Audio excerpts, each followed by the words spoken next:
azakura he ingwate yo guha uyu mugabo ngo abo bariho afungure.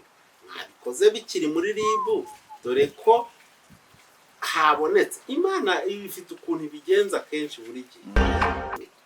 Ntabwo ari kuriya umugenzacyaha uri gukora iperereza yagombye kwitaba abantu bashaka Rugamba mu gihe yatawe muri yombi. Imana ibifite uburyo ukuntu ibigenza buri gihe, dore yashyizeho weekend nini cyane y'iminsi 5 yo kuba bayashaka. Niba uwo Korode yumvise ari Rugamba akita wowe urinde urashakira iki ntawe hari tumubwira kuri nde. Ibi byaha nubwo babyita ibimunga ubukungu bw'igihugu ahubwo byakiza igihugu.